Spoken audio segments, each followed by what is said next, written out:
بسم اللہ الرحمن الرحیم وبہ نستعین اما بعد۔ ایک اہم مسئلہ جس کی طرف ہم تمام کو توجہ دینے کی سخت ضرورت ہے وہ یہ ہے کہ عام طور سے ہمارے بچے جن اسکولوں میں جاتے ہیں وہاں مینجمنٹ بھی عام طور سے غیر مسلم ہوتی ہے اور پڑھائی کرنے والے بچے بھی زیادہ تر اکثر تعداد میں غیر مسلم ہوتے ہیں۔ ہمارے یہاں مسلم اسکولیں نہیں ہیں، نہ کے برابر ہے۔ پورے شہر میں 2-4 کے علاوہ شاید کوئی نہیں ہے، جبکہ اس کی بہت زیادہ ضرورت ہے ہمارے بچوں کے ایمان کی حفاظت کے لیے اور ان کی دینی تربیت کے لیے بہت ضروری، جبکہ ہمارے پاس نہیں ہے۔ زیادہ تر ہمارے بچے غیر مسلم اسکولوں میں جاتے ہیں جہاں پر مینجمنٹ بھی غیر مسلموں کے ہاتھ میں ہے، اکثر طلباء بھی غیر مسلم ہیں۔ اب مسئلہ یہ ہے کہ جب ان کے تہوار کی سیزن آتی ہے جیسا کہ ابھی چل رہی ہے تو بہت سی اسکولوں میں، بلکہ شاید اکثر اسکولوں میں ایسا ہوتا ہے کہ وہ تہوار ان کی اسکولوں میں بھی منائے جاتے ہیں اور اس طرح کے پروگرام اسکولوں میں کیے جاتے ہیں اور بچے اس میں حصہ لیتے ہیں، پارٹیسپیٹ کرتے ہیں۔ تو اس سلسلے میں بہت زیادہ فکر کرنے کی ضرورت یوں ہے کہ ہمارا بچہ ان کے کسی بھی تہوار میں کسی طرح بھی حصہ نہ لے، بھاگ نہ لے، اس کی فکر کرنا بے حد ضروری ہے۔ یہ توجہ اس لیے دلانا ضروری ہے کہ اس طرح کے واقعات بھی سامنے آتے ہیں کہ خود مسلمانوں کے بچے اس میں حصہ لیتے ہیں۔ آپ نے ایک تصویر موبائل میں دیکھی ہوگی کہ ایک برقع پہنی ہوئی عورت اپنے چھوٹے سے معصوم بچے کو ساتھ میں لے کر جا رہی ہے اور اس بچے نے وہ کرشن کا لباس پہنا ہوا ہے۔ میں آج صبح مدرسے میں آ رہا تھا تو 2 بچیاں چھوٹی سی جا رہی تھی، ایک نے شاید برقع کچھ پہنا ہوا تھا اور زیادہ میری نگاہ نہیں پڑی، مجھے ایسا محسوس ہوا کہ دوسری بچی نے چڑیاں پہنی ہوئی تھی جو گربے میں عام طور سے پہنی جاتی ہے اور اسکولوں میں اس طرح پہن کر بلایا جاتا ہے اور وہ اس طرح کے پروگرام کرواتے ہیں۔ بچوں نے بھی مدرسے میں کلاس میں بھی بتایا کچھ بچے اس طرح کے شرارتی ہوتے ہیں، تو کسی نے شکایت لگائی کہ وہ بچہ جو ان کے گنپتی کا تہوار تھا تو بتایا کہ وہاں جا کر وہ ناچ رہا تھا۔ تو اس اور ہمارے نوجوانوں کا حال بھی جو دین سے دور ہے، جن میں دینی شعور نہیں ہے اور اللہ کا خوف نہیں ہے، وہ گربے کے سیزن میں اس طرح وہاں جاتے ہیں۔ بہت سارے ایسے ہیں کہ جو خود اس میں اندر حصہ لیتے ہیں اور بہت بڑی تعداد ایسی ہے جو دیکھنے بھی جاتی ہے۔ تو میرے دوستو اس سلسلے میں یاد رکھیں کہ ان کے جتنے بھی تہوار ہیں وہ کفر شرک پر مبنی ہیں، اس کی بنیاد میں اور اس کے بیک گراؤنڈ میں آپ کو کفر شرک ضرور ملے گا۔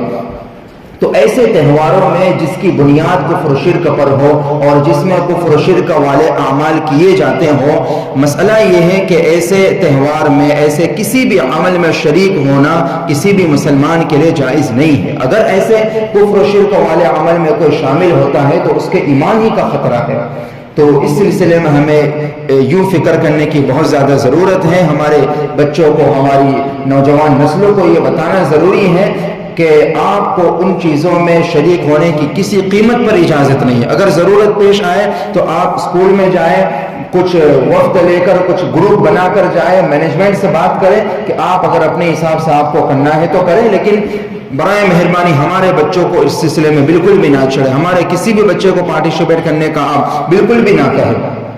اور ہمارے آس پڑوس میں، ہمارے خاندان میں اگر کسی کو جانتے ہو کہ وہ اس طرح اس معاملے کو ہلکا لیتے ہو، ڈھیلا سمجھتے ہو، ان کو جا کر سمجھانا چاہیے کہ بھائی بچے کے ایمان کا مسئلہ ہے اور بچے کا ایمان بگڑے گا آپ کی آخرت بگڑ سکتی ہے، دنیا میں بھی وہ درد سر آپ کے لیے بنیں گے۔ تو اس سلسلے میں فکر کی جائے کہ ضرور ان کو اس سے روکا جائے اور ان کو بتایا جائے۔ ایک اہم جملہ یاد رکھے، جیسے ایمان لانا ضروری ہے اور ایمان کی محبت کا دل میں ہونا بھی ضروری ہے۔ ایمان بھی ضروری ہے، ایمان کی محبت کا دل میں ہونا بھی ضروری ہے، بالکل اسی طرح کفر و شرک سے بچنا بھی ضروری ہے اور کفر و شرک کی برائی اور نفرت دل میں ہونا بھی ضروری ہے۔ اگر کوئی آدمی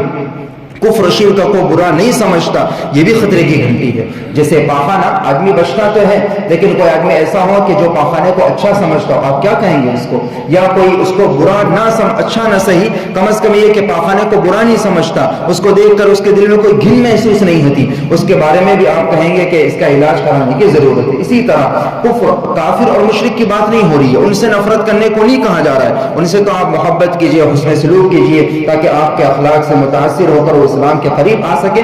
کافر اور مشرک کی بات نہیں ہو رہی ہے، کفر اور شرک والا عمل اس سے بچنا بھی ضروری ہے، اور نہ صرف بچنا بلکہ اس کی برائی اور اس کی نفرت ہمارے دل میں ہونا ضروری ہے۔ یہ بات ہماری نسلوں کو، ہمارے بچوں کو بتانا ضروری ہے کہ بیٹا یہ بہت غلط چیزیں، اللہ کے غضب اور غصے کو دعوت دینے والی چیزیں ہیں، ان چیزوں سے تم کو بھی بچنا ہے، ہمیشہ بچنا ہے، اپنے دوستوں کو بچانا ہے، ان کو دیکھ کر تمہیں الگ ہو جانا ہے اور دل میں اللہ سے دعا کرنے کہ اللہ ان کو بھی بچا اور ان کاموں سے ہمیشہ کے لیے ہمیں اور ہمارے تمام دوستوں کو بھی بچا۔ تو اس سلسلے میں چونکہ یہ تہوار چل رہے ہیں اور اس طرح کی باتیں